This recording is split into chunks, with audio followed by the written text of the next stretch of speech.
Hello and welcome to a review of 3 Ibuki series armor put on figures. These were released back in 2005 and I got these because, let's face it, Bandai's never going to release SH figures of these, at least for another 10 years or 20 or who knows, forever to the end of time. And these were really cheap and they were brand new. They were sealed, but obviously they've been put around on the shelves for so many years. Like I said, from 2005, that makes them at least 12 years old. So we got the GD84, which is Ibuki, GD85, which is Todoroki, and GD90, which was Zanki. So we got the two guitar ones, which are literally copies of each other, just slightly different colors, and of course we got Ibuki in the middle. And here's a look at all of them from the side. And if you want to take a closer look at the box art, please feel free to head over to the Flickr link or Facebook link in the video description below. And here's a quick look at the top.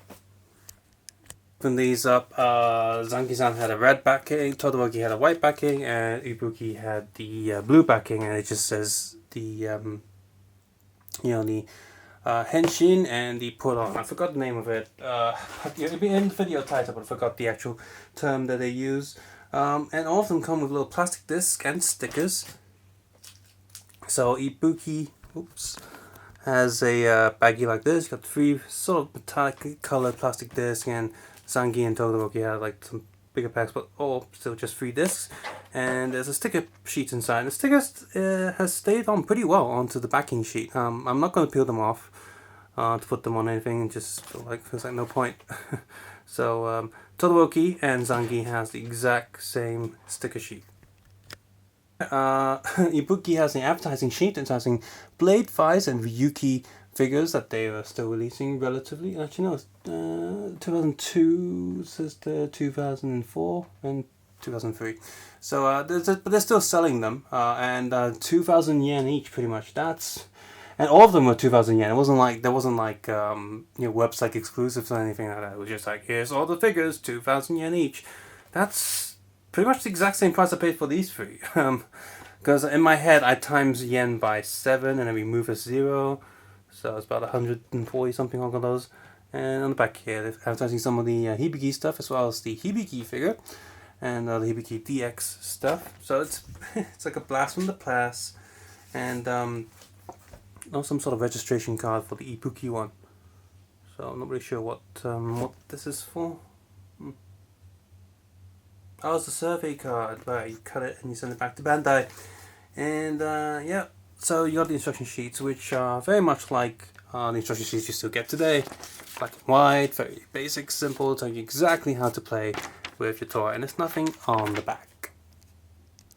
So, Ibuki here. Now, the gimmick of this toy line was back then is that you put on the armor packs, but because the Ibuki riders didn't really have armor as such, so they got around with that by just taking the straps off so it looks like they're just in a tight bodysuit. And to be honest, that just looks kind of stupid and weird. So Ibuki has a little strap there to hook on the little whistle thing or the gun. And the thing is, the gun and all the accessories are ridiculously oversized. Look at this whistle. It's supposed to be the size of... fits in his hand at least. Not that big. That's ridiculous. And you got the gun there, which is far too big for what it's supposed to be. And Todoroki and Zanki are a little bit better. Like I said, they have the exact same pieces. The exact same molds, just different colors. So these two are the same. And so you got the guitars and stuff. And his Henshin device actually fits on his arm. So it's actually the correct size. And of course, another thing that characterizes these is of course the tiny heads, because they want to fit the helmet piece on that you can take off or put off if you want to. And here we are with Todoroki. So yeah, and of course they have the weird to the hands what does that, which are still used today with the sort of more gimmick toy figure lines that we get. So if you don't get S figures, you get the arms change or ghosts change series, then you get those weird hands. Let's just pour everything out, and yes, you heard that. The armor pieces tend to be die cast metal, and all the way up to Kiva where it ended, it was still die cast metal. So let's put his armor on. So you got the back piece there. That fits on there. Does it fall off? No. and she's kind of falling off. Just come on, stay in there. And I got this piece here. The other piece. Because remember I did review the Cougar one because that was the one that I had for a while before I got into SH Figure Arts and never looked back. So put mask on so it doesn't looks less ridiculous. Well, these things are old toys, so you know, gotta expect some fidgetiness. You might fit on there. Oh, there we go. That's good enough. Yes. Is anything falling off? Nope. That's good. And finally, let's attach that piece that goes on his belt, which is also die-cast metal, I believe. Well, feels like it. Could be plastic. This piece also fits on the gun when you wanted to. Oh, we got the little strap there. It's angled, so things can hang on it easily. Wait, what's supposed to hang on it? I almost forgot about the disc. So the disc attached to there, so I can hold on, carry them. Still looks ridiculous that he's holding that, but the overall look of him looks a bit better now that he doesn't have a tiny head and the weirdly undersized body. His gun is still ridiculously big, and that piece there hanging off his belt also looks a little bit silly too. By the way, the gun's made out of entirely soft plastic, so it's wobbly. Back piece and front piece, of course, comes off. And he's a good look at the back. A lot of screw holes for him. Now, if you remember the Cougar one, there's actually quite a lot of differences with this one. For beginners, the feet is in metal, but they've given it a ball joint, so it's much easier to stand, and they've actually painted it the correct color. There's also a lot more joints here. Now, the Cougar toy did have the double elbow and knee joints, but here it's actually again the correct color, and they've had a swivel joint there, and the leg can move a little bit more than the Cougar one, I think. And they've added a swivel joint up here, a little joint forwards and backwards, just a little hinge, and so of course they're swiveling on the hand as well. So there's also got the torso joint, which is a nice little round ball joint. That's good. So they've actually, aside from that annoyance, they've actually improved the way these figures move since Cougar. Now, if you read online, people who've done research on these, the evolution of these figures are literally them moving towards SH Figure Arts quality. They got a little bit taller eventually, and like each year they get a little bit taller, and eventually when it got to Kamara Akiva, his figure with the armor pack included a few swappable hands as well as pretty much SH Figure Arts articulation, at least the early days of SH Figure Arts. So that's cool. So let's go over with Todoroki here, his guitar and stuff, and let's put his clothes on. So he has a little hinge piece there as well. Alright, so let's get his armor packs on. Which side does this go on? So these are the die-cast metal bits. Got the two his belt straps going on. Whoops, this way. There we go. And get his mask on. Come on, there we go.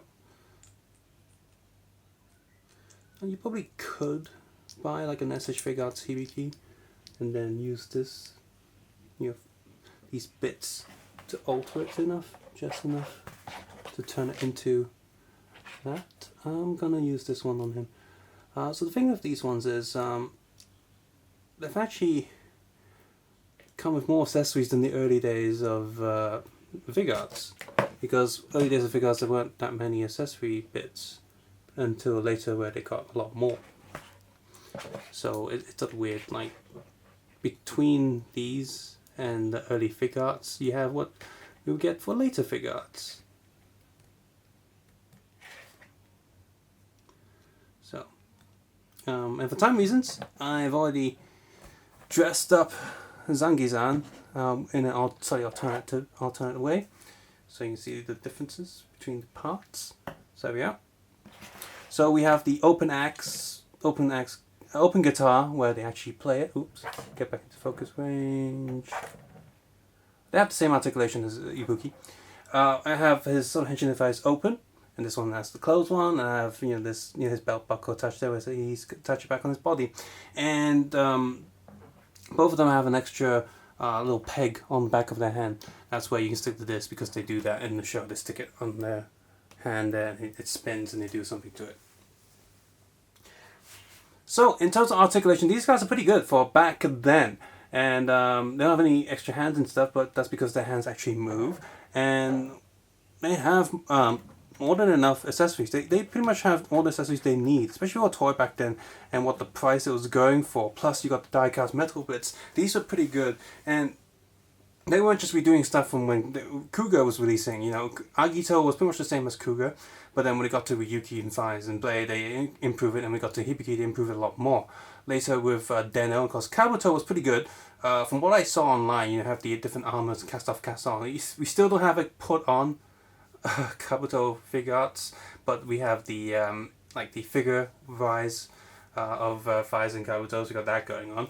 And we got to Den-O, where one body had all different Den-O bodysuits with pretty good articulation from what I saw online, because when it got to Kiva, that was pretty much pretty samey as SH Figure Arts quality articulation. So that's definitely good.